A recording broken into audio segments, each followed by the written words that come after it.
नमस्कार. आज माझ्यावर दुहेरी जबाबदारी आहे. पहिली जबाबदारी ही आहे की डॉक्टर सोनावणे मल्टी स्पेशालिटी हॉस्पिटलच्या या रोबोटिक जॉईंट रिप्लेसमेंट कार्यक्रमासाठी उपस्थित राहिलेल्या आपल्या सर्वांचे आभार मानायचे. या अर्थाने की मी डॉक्टरांचा मित्रच नाही, तर गेले 12 ते 13 वर्ष माझा आणि त्यांचं जे संबंध आहेत ते बंधुतुल्य आहेत आणि त्याच संबंधांमधून पुढे जाऊन मी आपल्या सर्वांचं आभार मानतोय. मित्रहो, जुन्नर तालुक्यामध्ये पहिल्यांदा रोबोटिक जॉईंट रिप्लेसमेंट हे तंत्रज्ञान डॉक्टरांनी आणलंय आणि नामफलकावर लिहिलं की उत्तर पुणे जिल्ह्यामध्ये आणि 12 तालुक्यांमध्ये ते पहिल्यांदा अशा पद्धतीचं तंत्रज्ञान आणतात. 12 तालुके कव्हर करत असताना फक्त ते 12 तालुक्यांपुरतं मर्यादित नाही आहे, कारण डॉक्टरांचे जे रुग्ण आहेत ते कडा, आष्टी, बीड, नगर, कोल्हापूर, अगदी मगाशी एक पेशंट होते आणि ते त्यांच्या डोळ्यामध्ये पाणी होतं. मला गैवरून आलं तिथे, कारण डॉक्टरांचे ते ज्या पद्धतीत आभार मानत होते. ते म्हटले मी संभाजीनगरला गेलो, मी नगरला गेलो आणि नंतर मी ठरवलं की मी आळे फाट्याला जाऊन माझं ऑपरेशन करून घेईन.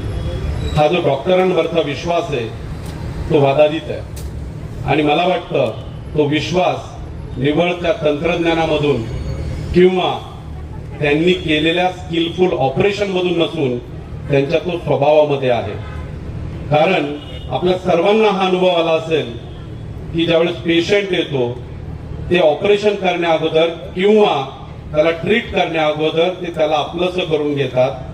तो जो कॉन्फिडन्स असतो तो आनंद देऊन जातो आणि त्या आनंदानंतर ते ऑपरेशन होतं. मग ते कितीही क्लिष्ट ऑपरेशन असेल, जसं वाघमारे साहेब म्हटले 8 तास ऑपरेशन चाललं, परंतु त्यांनी त्यांच्या मुलीला सांगितलं मी माझ्या मित्राकडे जाऊन ऑपरेशन करतोय आणि आज ते सक्सेसफुल झालंय. मुंबईत उपचार घेणारा पेशंट जर आळेफाट्याला येऊन उपचार घेतोय तर मला वाटतं डॉक्टर हे किमयागार आहेत.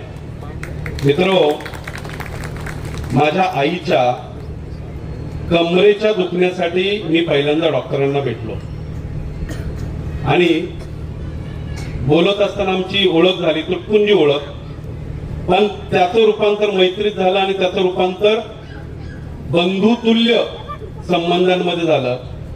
ते माझ्या आईला आजही म्हणतात, काय ग आई कशी आहेस? मी आपला मुंबईतून फोन करतो, मी म्हणतो डॉक्टर साहेब आईला पाठवतो. अरे पाठव ना, मी बघून घेतो काय झालं. म्हणजे अशा पद्धतीचं ते वातावरण. गावातून गाडी करून द्यायची, कोणाच्या तरी मित्राला सांगायचं, मुलाला सांगायचं आईला घेऊन जा, उपचार कर आणि आई ठणठणीत बरी. पहिल्यांदा जो तो ट्रीटमेंट देतात ती ट्रीटमेंट म्हणजे संबंधांची ट्रीटमेंट आहे. नंतर मेडिसिनची ट्रीटमेंट असेल किंवा पुढची काही जी ट्रीटमेंट असेल. खूप आनंद होतोय. मगाशी मी कोणीतरी सांगितलं की डॉक्टर जे आहेत ते अगदी दुर्गम भागातून आले, त्यांच्या आईने ऊसतोड कामगाराचं काम केलंय आणि मी कुठेतरी मला स्वतःला कोरिलेट करत होतो. साहेब, मी पण ग्रामीण भागातून आलेलो, डिंगोरे सारख्या गावातून जिल्हा परिषद शाळेत शिकलो. खरमाळे सरांचं आणि माझं सकाळीच एका कार्यक्रमाच्या निमित्ताने भेट झाली, शालेय कार्यक्रम होता आणि तिथे त्यांचं स्वागत आणि सत्कार माझ्या हस्ते झाला आणि योगायोगाने इथेही झाला. म्हणजे त्या गावामध्ये मी शिकलो, जिल्हा परिषदेच्या शाळेमधली मुलं होती आणि माझे चुलते अंकुशे कांबलेंना मी सांगत होतो की ते मुक्तादेवीचं देऊळ आहे ना, ते पडलेलं जे मंदिर होतं तिथे आम्ही पहिलीच्या वर्गामध्ये बसत होतो. तिथून ते मागे मला वाटतं डॉक्टर साहेब 2017 मध्ये अमेरिकेला गेले. अमेरिकेला जाऊन त्यांनी जॉईंट रिप्लेसमेंटचं ट्रेनिंग घेतलं, सेशन अटेंड केलं आणि तेव्हापासून म्हणजे मला वाटतं 2000 साली रोबोटिक जॉईंट रिप्लेसमेंट हे तंत्रज्ञान विकसित झालं. 2010-11 मध्ये मला वाटतं, मी जास्त वेताळ सर आणि मी त्याच्यावर न बोलता 2010-11 मध्ये ते भारतात आलं आणि आळेफाट्यासारख्या शहरामधला ग्रामीण भागातला डॉक्टर अमेरिकेमध्ये 2017ला जाऊन ते तंत्रज्ञान आत्मसात करतोय. म्हणजे किती मोठी गोष्ट आहे. आपल्या तालुक्यातली पहिली दुर्बीण पहिलं जॉईंट रिप्लेसमेंट, कम्प्युटराइज सर्जरी आणि पहिला मिसो रोबोट, हा सगळा काही डॉक्टर साहेबांनी इथे आणलाय. मला वाटतं त्यांनी फक्त डॉक्टर सोनावणे हॉस्पिटलचं नाव मोठं केलं नसून जुन्नर तालुक्याचं नाव मोठं केलेलं आहे. कधी काळी मला वाटतं एक 100 वर्षापूर्वीचा काळ असेल, कुठेतरी आम्ही इतिहासातली पानं चाळली की वाचतो. डॉक्टर अलेक्झांडर गिब्सन नावाचे व्यक्ती होते, त्यांनी बॉटॅनिकल गार्डन इथे स्थापन केलं आणि त्याच्यात तू संशोधन करत असताना आणि त्या काळातील त्या डॉक्टरांना असं कळालं की जुन्नर तालुक्यातली हवा ही अतिशय चांगली आहे. इथे उपचार करताना काही पेशंट हे त्या हवेमुळे, त्या वातावरणामुळे बरे होतात, लवकर बरे होतात, आपोआप बरे होतात आणि त्यावेळेसपासून तो शोध लागलाय. आता डॉक्टर डुंगऱ्यांचं कॅन्सर हॉस्पिटल आहे, डॉक्टर सोनावणेंकडे रोबोट आहे. मला वाटतं फक्त बीड, कडा, आष्टी या भागातून नाही तर महाराष्ट्रातून सर्व ठिकाणाहून. आणि अगदी 4 वर्षापूर्वी मी डॉक्टर साहेबांशी बोलत होतो, रात्री आमचा कॉल चालू होता. म्हटलं डॉक्टर साहेब, अशी ही जुन्नर तालुक्याची भूमी आहे, नवी मुंबईमध्ये मोठं एअरपोर्ट येत आहे, 3 तासाचा प्रवास आहे आणि तुम्हाला माहित असेल किंवा नसेलही तर देशामध्ये मेडिकल टुरिझम मोठ्या प्रमाणामध्ये, म्हणजे अगदी बांगलादेश असेल, पाकिस्तान असेल, पाकिस्तानमधून देखील पेशंट या देशामध्ये येतात, श्रीलंका असेल, नेपाळ असेल, या शेजारील राष्ट्रांमधले मोठ्या प्रमाणात पेशंट हे भारतामध्ये येऊन क्लिष्ट शस्त्रक्रिया करून घेतात. अगदी त्या स्वरूपाच्या शस्त्रक्रिया, त्या स्वरूपाची ट्रीटमेंट भविष्य काळामध्ये जुन्नर तालुक्यांमधून देखील उपलब्ध होऊ शकते आणि परदेशी रुग्ण देखील या तालुक्यामध्ये येऊन उपचार घेऊ शकतात. मी तंत्रज्ञानातला माणूस, जरी डॉक्टर मंगेश आमले माझं नाव असलं तर मी सायबर सिक्युरिटीमध्ये काम करतो. देशामध्ये जेवढी एटीएम चालतात त्यातल्या 68% एटीएमची सायबर सुरक्षा माझी कंपनी देते. म्हणजे दिवसाला मी कमीत कमी 4 लाख कोटी रुपये सेफगार्ड करतो, सुरक्षित ठेवतोय. त्याचबरोबर म्हणजे चांद्रयान, मंगळयान हे जे गेलंय त्याच्या इंजिनची सायबर सुरक्षेचं काम देखील माझ्या कंपनीने केलेलं आहे, मी केलेलं आहे. म्हणजे अशा वेगवेगळ्या गोष्टी.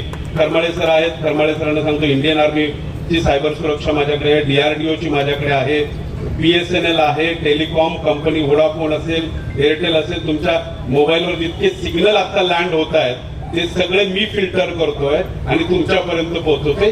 अशा पद्धतीतलं काम करतोय मी. परंतु मला खूप कौतुक वाटतं डॉक्टर साहेबांचं की पंढरपूर सारख्या तालुक्यामध्ये येऊन इथे प्रॅक्टिस करायची, नावलौकिक मोठा करायचा आणि जुन्नर तालुक्याचा देखील नावलौकिक मोठा करायचा. साहेब, आम्ही तमाम जुन्नरकरांच्या वतीने तुमचे आभार व्यक्त करतो. साहेब, धन्यवाद, खूप खूप धन्यवाद. या निमित्ताने आज डॉक्टर साहेबांनी मला बोलावलं, मला बोलण्याची संधी दिली आणि मला आपल्या सर्वांचे आभार व्यक्त करता आले, म्हणून आपल्या सर्वांचे पुन्हा एकदा आभार व्यक्त करतो, धन्यवाद देतो. जय हिंद, जय महाराष्ट्र, जय शिवराय.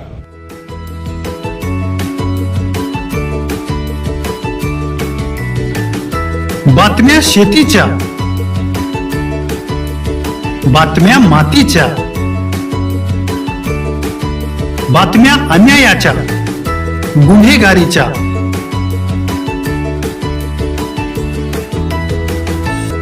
राजकारणाच्या आणि समाजकारणाच्या, शोषणाविरुद्ध बुलंद आवाज, जनसामान्यांच्या हुंकाराची गाज, सत्कार्याला प्रोत्साहन, दुष्कृत्याला अनुशासन, निर्भीड, निस्पृह, सडेतोड, बेधडक आणि रोखटोक म्हणजेच विघ्नहर टाइम्स. शोध बातमीचा, ध्यास सत्याचा. आपलं चॅनल, आपली बातमी. सबस्क्राईब तर कराच, पण बेल आयकॉनवर क्लिक करायलाही विसरू नका.